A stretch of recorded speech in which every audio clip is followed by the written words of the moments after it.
What's up and welcome back to Kind of Funny Reactions. As always, I'm Tim Geddes, joined by one of the coolest dudes in orange, Greg Miller. Hi, everybody. It's me, King of Halloween. Getting ready early. I appreciate the commitment. Your match in the background. It's good. I like it. As soon as we sat down and I saw you were orange, ran upstairs, got the orange sweatshirt. It's good. It's good. Damn good. Of course, we have the Nitro Rifle, Andy Cortez. I'm so glad I came back in time. Discord was completely broken for me. There was a little bit of a. I don't know if you came back in time, Andy. No, you came back in time. Every person was just loading for me out of nowhere. I was like, oh, is the show done? Your time twister was broken there. But of course, we have the big dog, Kevin Coelho. What up, guys? Nothing, Kevin. I miss you. It's good to see you. How are you? Good. A little hot. A little too hot. Take off the shirt. This is sweater. It looks very, very hot. It is. Yeah, okay. We have the producer / seducer, Nick Scarpino. Is Kevin broadcasting from the space station. What's going on, guys? Today we are talking about Loki episode 4, the Nexus event. Of course, you can get the show on youtube.com/kindoffunny or roosterteeth.com if you want to get it as a podcast. Search your favorite podcast service for Kind of Funny Reactions. We'll be right there for you. If you want to get the show ad-free, patreon.com/kindoffunny is where you want to be. Let's start off with it. Greg Miller, what'd you think of episode 4? I love a good episode of any show, but especially a Marvel show where they get to one of those moments where I go, and like I literally I sat up again. Full spoilers, I don't know, whatever, but full spoil. Like when they fucking got Owen Wilson, I was like, damn. Bold move. And then when they fucking got Loki as he was trying to say he loved her, I was like, holy shit, that was awesome. And then let alone that fucking mid-credit scene of all the different Lokis from the different worlds. Yeah. Get the emotions, but don't actually have to deal with the consequences. Exactly. Yeah, sometimes when you deal with time, it's cool. It's cool. I've seen Loki die enough. All right. Like I've cried for this man before. And I'm happy that he'll actually get to live happily in the time stream with Sylvie. Exactly. Nick, what do you think?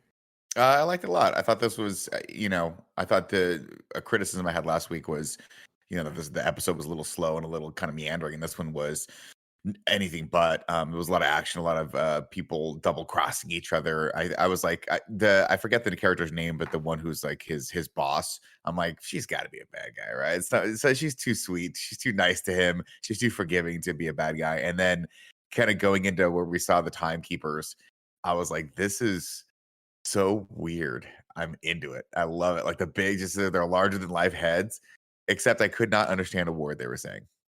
Subtitles. I had to put them on. I literally was like on my, I was watching on my laptop screen. And I was like, what did that guy is he drunk? What's going on? He talks like Zoidberg. Yeah, he really did. Andy, what'd you think? That was phenomenal. These are my favorite type of episodes, similar to what Greg was mentioning earlier. Like when we get to this sort of episode in any series where there are tons of revelations and people are finally starting to connect the dots, it rules. I was so into this whole episode, and in the post-credit scene, I am just like, how am I going to sleep right now? It's 2 a.m, and I'm just beyond amped up right now. Yeah. Kevin? I love this show. There are some things that it's doing that I'm like, I don't know if I like that. Like Mobius going out, was a damn good moment. But as soon as Loki went out, I was like, oh, well, there's no way this is like permanent. And sure enough, we definitely get the post-credit scene where it's like, oh, all right, well, it sucks that death doesn't matter in any of this stuff. I wish comics. It had I know, but that's a problem. That's a huge issue in comics. And that wasn't me giving them a get out of jail free card, Kev. I know what you're saying, but it's sad to see it transfer, or at least seemingly transfer over. I kind of had a feeling that that's what those sticks did, which is just maybe shift people over to another dimension or timeline. Well, now the question I have already, and I know that you're still in your opening thoughts. I'm sorry, Kevin. But my question would be, is it just the Loki variants saving other Loki variants? Like, is Owen Wilson still alive, or is he dead? I think Owen Wilson's still alive. Yeah. Yeah. And that's why I'm saying it would make sense. We got to get him on a jet ski. Right. But also it would be really powerful if that was it for him. I feel like that would have been creating a really strong character and making him matter and motivate Loki. But I feel like instead we're going to go a route where at the end we see him on a jet ski and it's going to be lesser. But yeah, I'm enjoying the Yeah. shit out of the show. Enjoying the shit. Tim, how do you like the show? Thank you. I appreciate that. I love this type of episode, just like Andy was saying, because it kind of gave me everything I'm looking for from an MCU show, where last week had such great character development between the two Lokis, and this one kind of just pushed that to the next level in so many different ways. But also just having the big wow factor reveals of, okay, cool, the timekeepers officially are bullshit. Like this whole thing that we've been building up to, the sacred timeline, all of it is not what they've been saying it is. Now that we know that, there's this Loki world, all this stuff, very exciting to look towards the next 2 episodes, and just the MCU at whole is like where it's going. But also this episode alone, we get good action, we get good set pieces. They're doing cool stuff. I like the hints and drops to the wider MCU of like dropping vampires. It's like we're getting ready for Blade and Morbius, potentially, all that stuff. Morbius. which It's is really there. That cool. was a Morbius reference. That's how they're doing it. Morbius lives, man. Sony and MCU, they're together. It's gonna happen. Don't worry. I mean, hate the thing you there so is like, I much. don't know if that's like 100% explicitly true, but I think it's has a higher chance of being true than ever when this show is dealing with variants. And The timeline. that Morbius trailer had the Tobey Maguire Tobey Maguire Spider-Man Spider-Man. on the thing. It's like it's starting to make a lot more sense. But hey, a lot of things made sense in WandaVision that didn't happen. You see Owen Wilson turn around, he has fangs, and he looks at the other Owen Wilson, and he's like, "Wow, it's like you're me, but there's more of you, Morbius." Oh, Is good the one, more- Andy. Hire me, Marvel! Come on. Holy Hire shit. him. But also it had a cameo, an unexpected cameo. The Lady Sif thing, didn't see that coming. That's fun. That's where I think these Cool MCU to see her. shows could Yeah. like really have some fun moments. And, you know, we had Evan Peters in WandaVision. Didn't turn out the way we thought it would, but just having him was fun. And I think Lady Sif is the same thing here as well. And love post-credit scenes. Always a sucker for them. So having that was cool. But the major shout out I want to give that's been true this entire show, but this episode really cemented it for me, is what I love about the MCU is when they teach us a concept or a group of people or a location, and over time we get to know and love it. We know when we're in Asgard. We know what Mhm. Mjolnir means. We know all this stuff. We now know what the TVA is. The iconography is so strong. All the posters everywhere, all the times that they show stuff, whether it's in the credits or the characters actually interacting with it in the world, I just fucking love it. And I think that they really did a good job making the TVA its own thing in this. And it's like that, to me, is a major accomplishment for this type of thing, because that's not always the truth for these shows. Greg Miller from Kind of Funny. While it's on the forefront of my frog brain here, what I want to do is give a shout out to that one TVA agent who I thought had a hell of a fucking performance in this episode. I don't know her name, obviously, and I forget what her B-15? I thought she was Hunter. Oh yeah, you're right. Hunter I'm thinking B-15. I'm thinking of B20 or C20. You're right. B15 is her.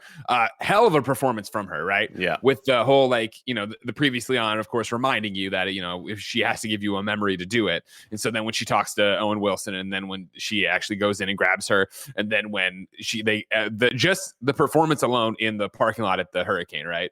Where they touched on, like, oh, cool, we're going to go into her brain and see what the actual thing she saw is. And it was like, no, you're not. You're just going to see her from the outside go through this range of emotions of being happy again, but remembering it and coming out. It was like, oh my God, it was heartbreaking. And it was like such a contrast to just the hard ass bitch she's been the rest of the show, right? Like she's been this fucking, I'm going to be knows the grindstone cop or whatever. And I thought she did a really good job with that.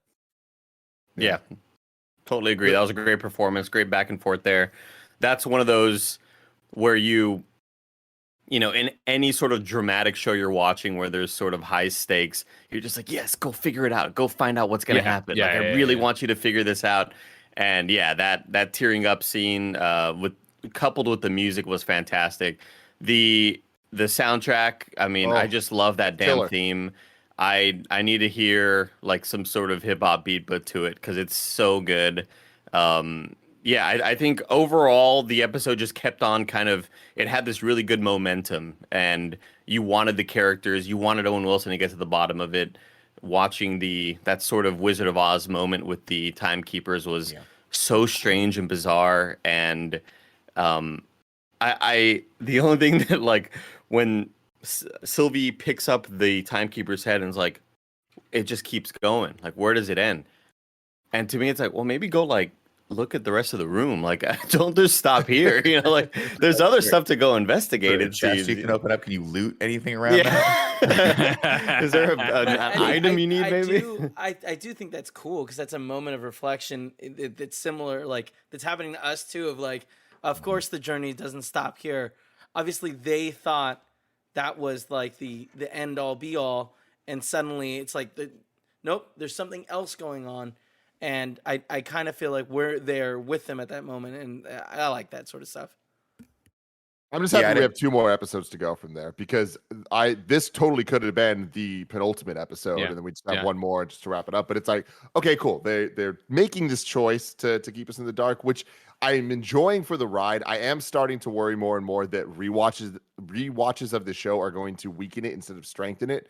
Where I feel like we have all these questions and they answer a whole bunch of them, but it leaves a lot lingering for the past couple ones where it's like we just keep moving forward and we've just forgotten that the timelines were bombed. They just fixed that. Like that was such a big cliffhanger at the end of 2. And it's just like I was questioning last episode, like I just don't understand what the problem is with resetting timelines that don't potentially have variance in them. Or even if they did, if they're just resetting the timelines, that bombing without showing them reversing or doing something, without seeing Sylvie change what those reset bombs did, it's like, why were they stressed out? Was that just to get all the people running out of the? I think it was just a place? Distraction. I think it was just so she could sneak in and kill the.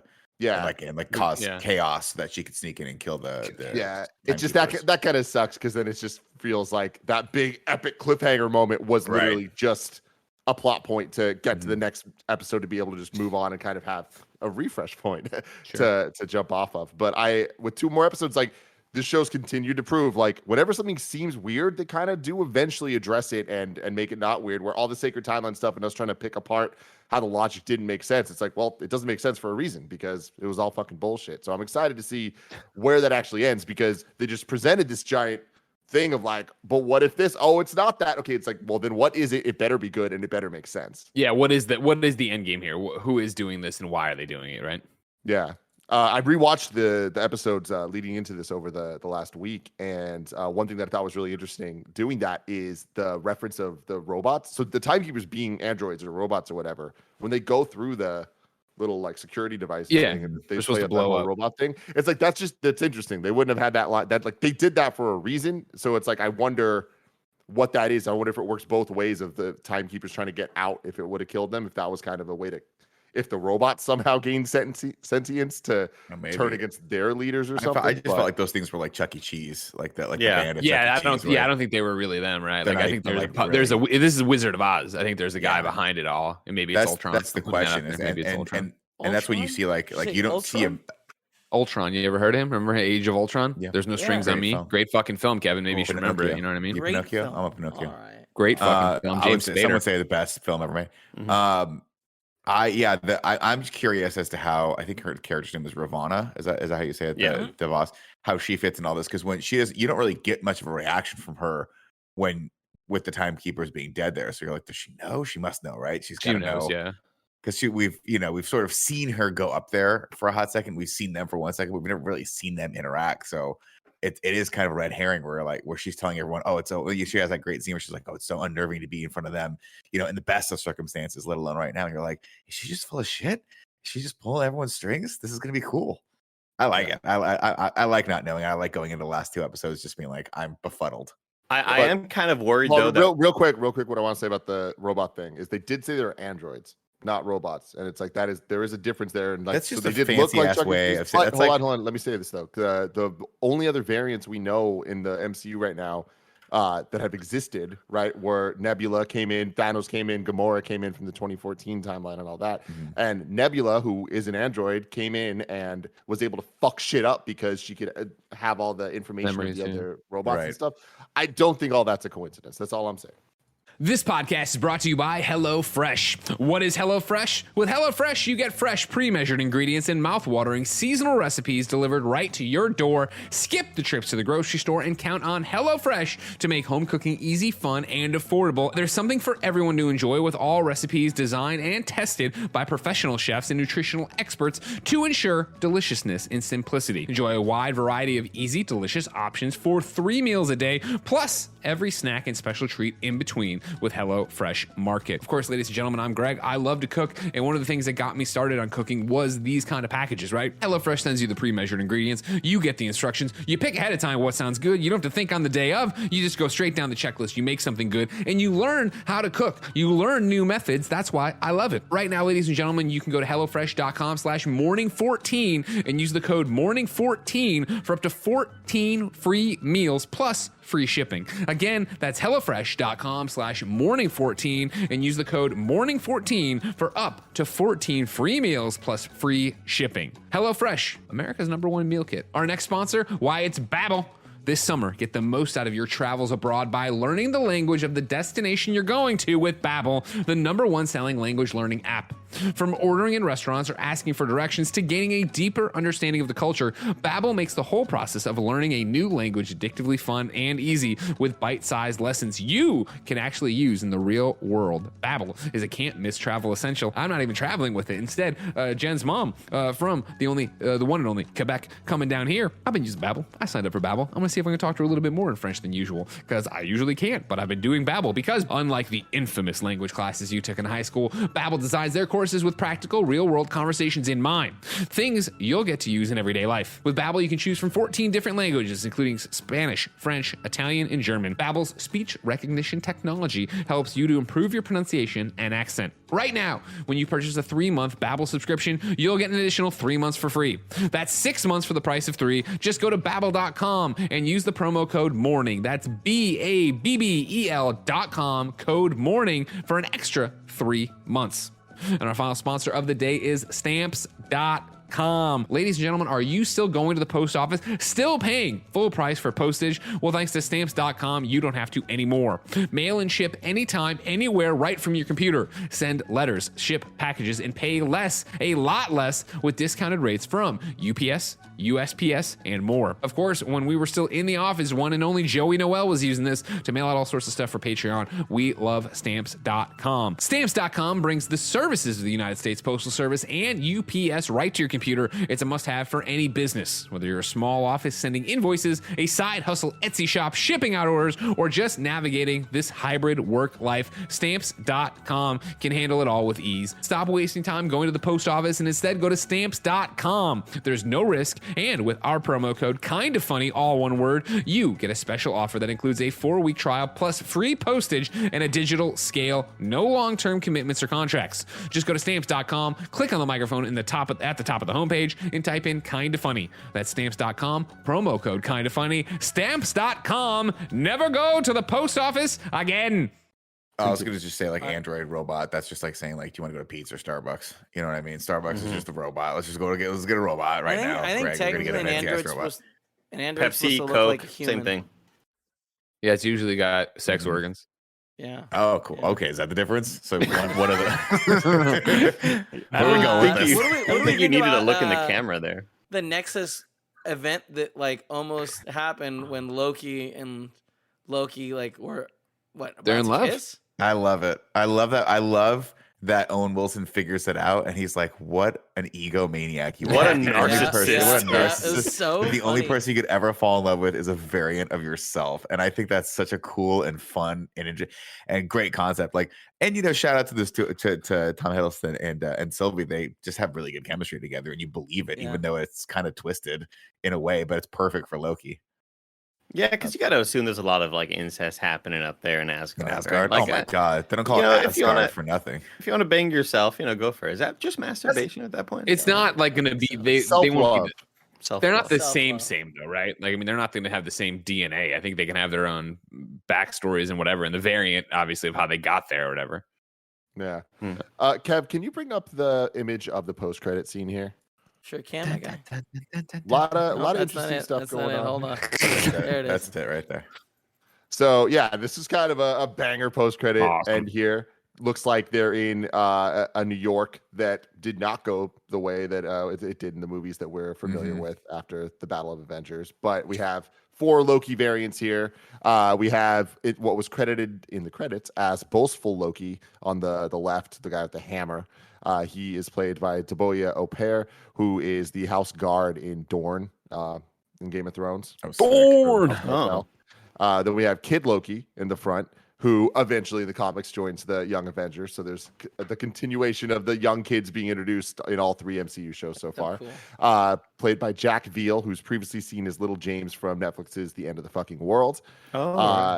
There's no precedent for an alligator or crocodile Loki, Kevin. I don't know if we have some science with Kev on this, but the closest we have is there is the frog Thor, of course. Sure.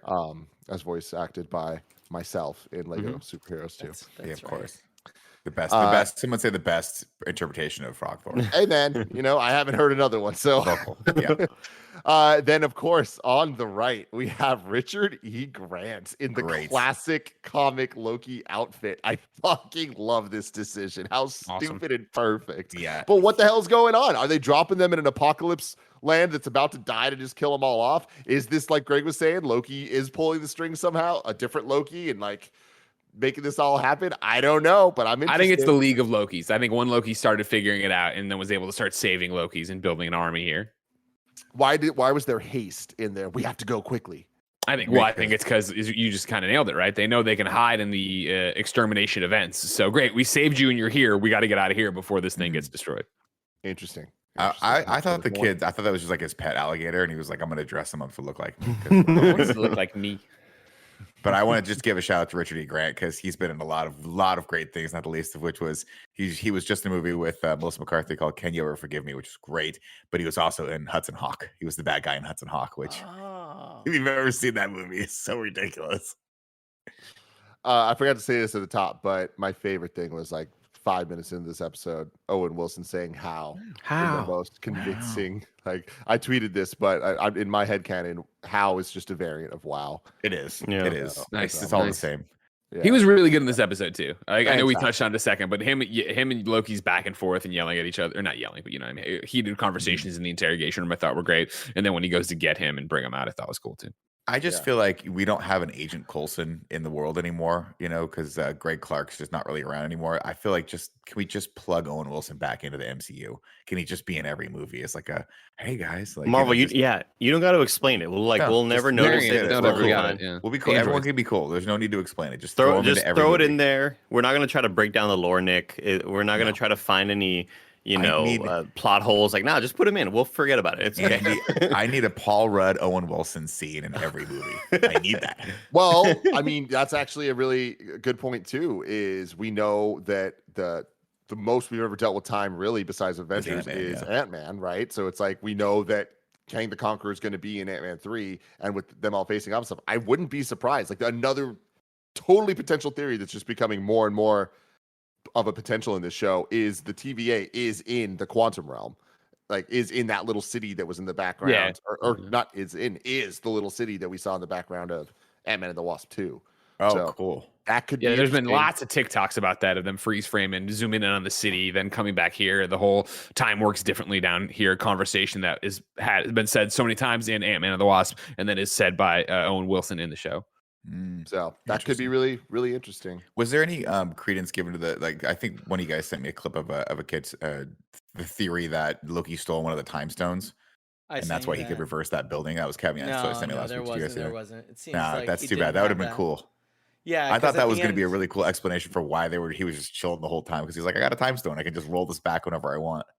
But so, Greg, if your theory is going that the Lokis are doing a Loki-thon, assembling, Loki's. I mean, we're gonna get that Loki's assemble moment. What do you think is happening to the I don't think other they're gonna say that people variants being pruned, like Owen Wilson? I don't know. I haven't thought this through that much. You know what I mean? I imagine we have to get Owen Wilson on a jet ski. So for me, it's working backwards from that of how that's going to be. And so I like the idea that only Lokis are being saved because they're going through and figuring that out and doing that thing. And then at the end of this show, when Loki and Sylvie are happily ever aftering or whatever it is for them, even if that's still them on the run doing stupid villain things or whatever, I think they're going to pop into a timeline where Owen Wilson is on a jet ski and we see it that way. And maybe they get that moment of like holding hands on a beach, watching him do it. And that's like the final thing of them being like, you know what I mean? Like our version of him is dead, but we still get to see him happy in this timeline now that we've, created a multiverse or allowed the multiverse to exist or something like that. Sylvie's like, what the hell's a jet ski? I never liked Why this is he guy. writing He that? interrogated me the entire I time. have no connection to this man. I also Shield love how Note they means dealt something with to her. Loki. I love how they dealt with her being a little girl and just like her backstory, just as a whole, just like being scared, just being, and the whole time questioning, like, what the fuck? Like, what did I do? Like, what was the Nexus event? Yeah. And that I can't took wait to her- see what it was going to be. And her talking to Oh, see it. Ravonna or whatever her name is, Ravonna. and her just being like, I don't even know, and just seeing the pain in Sylvie's face, I was Yeah. like, damn, that was really fucked. Yeah, tonight. but Like, she's this- totally this full of made the shit. show worth it. Oh, yeah, she totally. remembers. She's Definitely, yeah. twisting the knife. That's why we're going to Yeah. find out what the Nexus No. event would have Oh been. yeah, she's No doing question. I've done this so many times that I don't even remember what your thing was. Who gives a shit? You're not that significant, sort of thing. They imply that the Nexus event was that she's a woman with two lines. One, her saying that she was the goddess of mischief and like put emphasis on that. And then the other being that she was playing like with the toys and like talking about Valkyries. So it's like, was the Nexus event just that it was a female Loki and she was starting to go down a path of becoming a Valkyrie, and that was the turning point that would have like caused too much change from what Loki needs to be? Yeah, I mean, it don't- seems like it, but like, wouldn't that have triggered the moment she was born? Yeah, that's what I think. It But I seems guess to me that like it's something more having to do with the TVA. The fact that they wanted to step in, and it seems like the consequences there are going to affect Ravonna and her crew there at the TVA, as opposed to just maybe affecting that world that she's in. It seems too important and significant to really kind of focus on that moment, and even again having that moment in the elevator of like, what was going to happen to me? What was going to be that Nexus event? Like, I don't even remember. But like, I think it is having to do something more with the TVA than it is her world of Asgard.